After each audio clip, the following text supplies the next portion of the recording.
6,540 people were assaulted. Also, 2,535 homes or businesses were broken into, and 639 cars were stolen. Criminal justice experts speculate that more than 3/4 of these incidents were gang-related. So, considering the circumstances, do you think Hulk Hogan's business is racist? Here's the thing. I've got the right-wing talk radio friends down the hall that are like, no, Hulk Hogan should be allowed to keep these thugs out of his bar. Yeah, so it's cool banning thug attire, baggy attire, low-hanging pants, do-rags, bandanas, you know the type. And I would argue that, here's the thing. Those folks would tell you that's America. That's American. Hey, it's free country, man. You can ban whatever you want.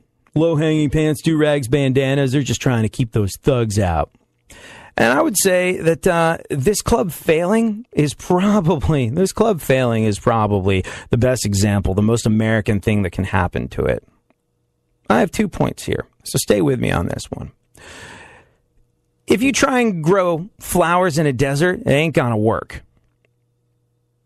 And essentially what they're trying to do in Tampa, if you're trying to open up a family-run bar in the center of all this gang activity, if you're trying to open up a family-friendly establishment, or whatever the hell the goal is with this club, bar, restaurant that Hulk Hogan's got, Hogan's Beach, you're trying to grow flowers in a desert if you're trying to keep an area with this much gang activity gang-free. It is free. If this place fails, it's free market capitalism at its finest. It's laissez-faire Reaganomics at work. Because you know what? In this free market economy, the weak fail and the strong win. And if you weren't smart enough to do the market research to figure out, hey, is this a good or a bad area to invest a couple $1 million putting up a club, then you deserve to fail. If you weren't able to sort of like look at the pros and cons and try and figure things out, if you were just so hot to have a club that you were stupid enough to throw a whole bunch of money at a situation without educating yourself, without having done the proper market research, then you deserve to fail, because you are at the lower end of the beautiful, destructive food chain that is the free market economy, which I think is really the only thing that can work, certainly in America. That being said, the whole sort of like excessively baggy attire, low-hanging pants, do-rag, bandanas, and oversized excessive jewelry, I get it. Look, there's a obvious criminal gang element in this neighborhood, and you're trying to keep them out. But you know what? You shouldn't have to justify it with all of that. I know lots of club owners, and cultivating a regular crowd is really tough to do. And once you have that regular crowd there, you don't want an element in there that's going to make them either not like the place, get a distaste for it, or you don't want a crowd in there that's going to scare them off. And having gang activity happening in it would scare them off. But being in America, being in this land of the free market and laissez-faire capitalism, as I see it, I don't think you should have to justify it by saying, hey, those pants don't get you in. Hey, those do-rags don't get you in. Those bandanas don't get you in. You, as the owner of a place, should be able to say, this is my club, and management reserves the right to refuse service to anyone, and we're refusing the right to serve you. So that's the thing. If you're here in America, I believe you should be able to decide who you do or do not let into your club. Now, that gets sticky when you get into a situation where it sort of becomes, could this potentially be racism? Could this potentially be homophobia? But bottom line is, we're here in America, and, if you toil through your own blood, sweat, and tears to build up a business, and there's an element in there that's clearly going to ruin it, destroy it, then you should be able to deal with that problem as you see fit. And you shouldn't have to, if you're losing your business, you shouldn't have to justify kicking people out. Nope. No, you shouldn't. But then you also shouldn't be stupid enough to try and open up a family bar and restaurant in the middle of Gang Central. And if this business dies, that will be the beautiful free market economy at work, weeding out the weak. And it sounds like in this rare instance, Hulk Hogan, one of the weak.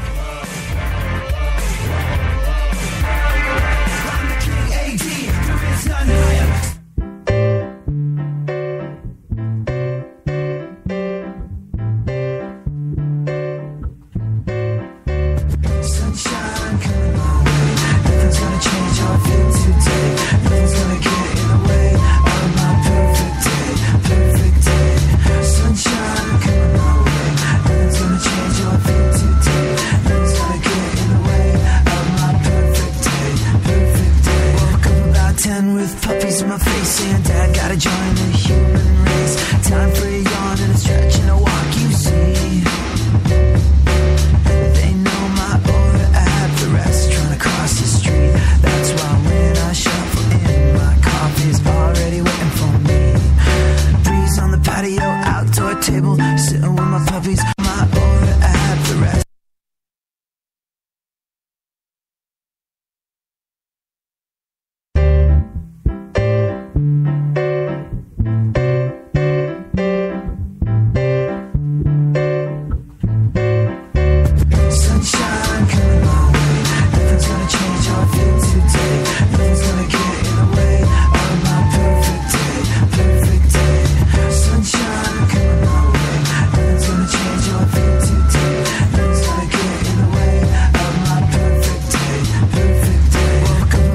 With puppies in my face saying Dad gotta join the human race. Time for a yawn and a stretch and a walk, you see. They know my aura, I have the rest. Trying to cross the street, that's why when I shuffle in, my coffee's already waiting for me. Breeze on the patio, outdoor table, sitting with my puppies, my aura, I have the rest.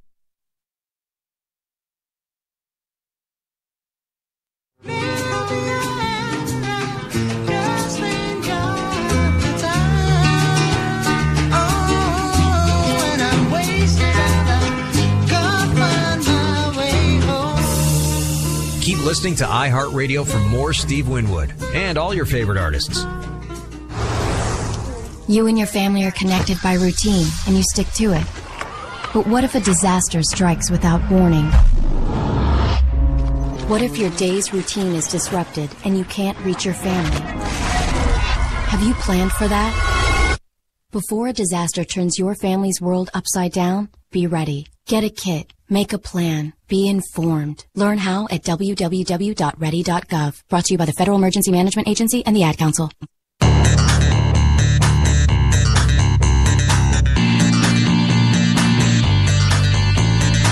once again, the ill behavior, delivering and giving your music a savior. Back once again, it's your boy AD, and can't nobody rock a body better than me.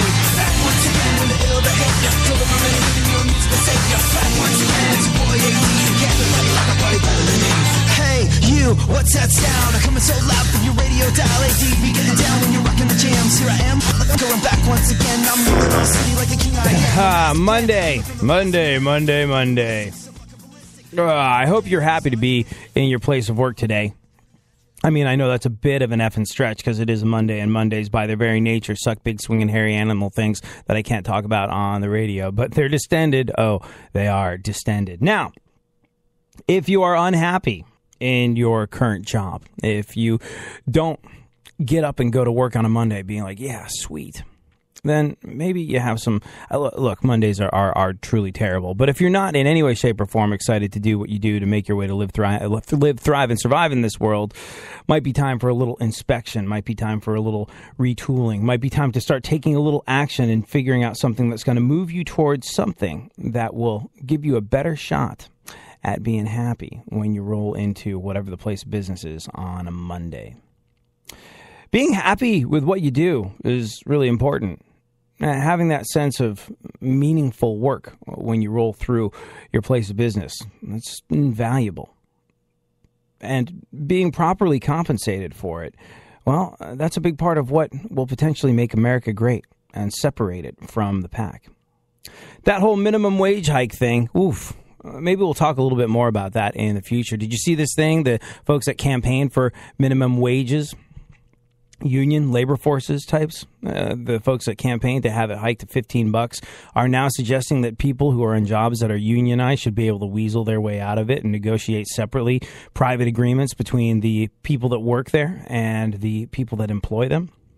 Just for unionized places, though, which is a little sticky, wouldn't you say? I agree with it in principle.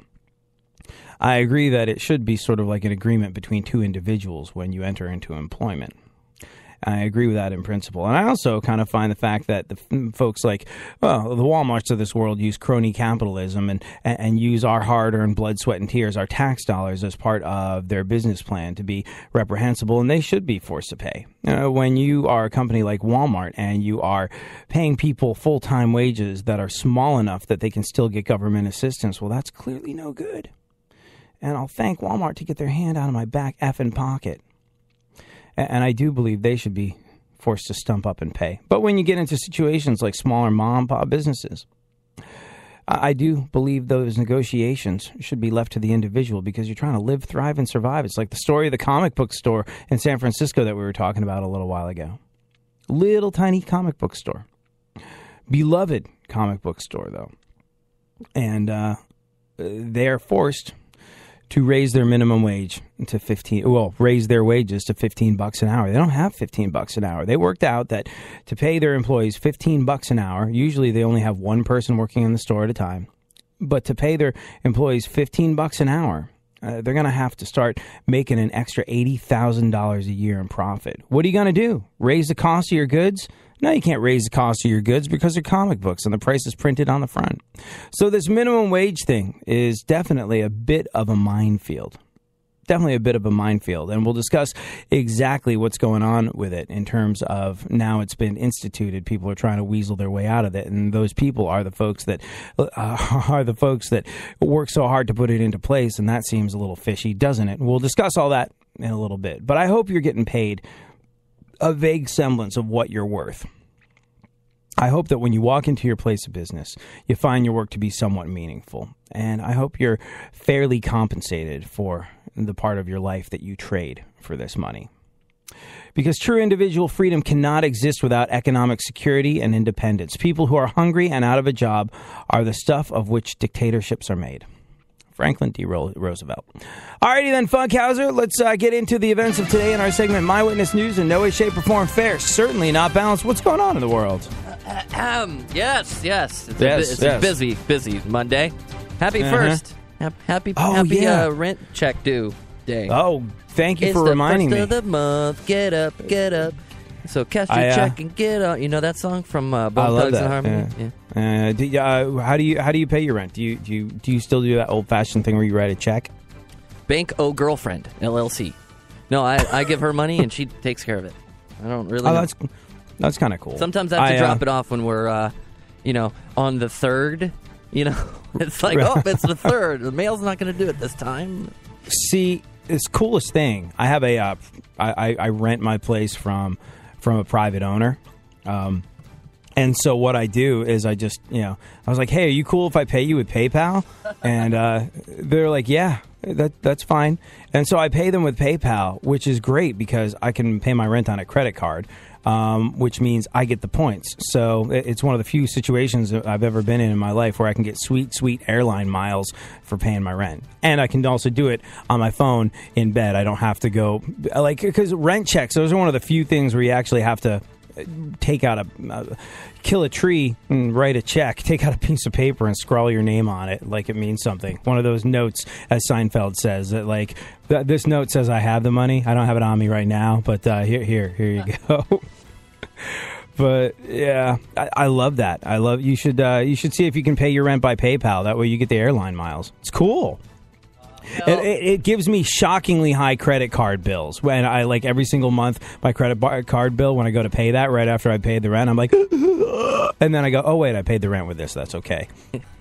Yeah, I don't know. My landlord's old school, and we just had 4 of 6 tenants move, so there's a lot of openings. Like on your other job.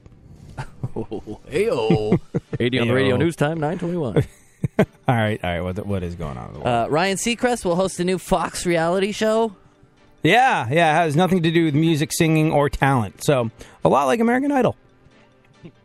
And perfect for him. I wonder how Ryan Seacrest feels about American Idol going away. Because when Ryan Seacrest started out, American Idol was his shot. That's what catapulted Seacrest into the stratosphere. But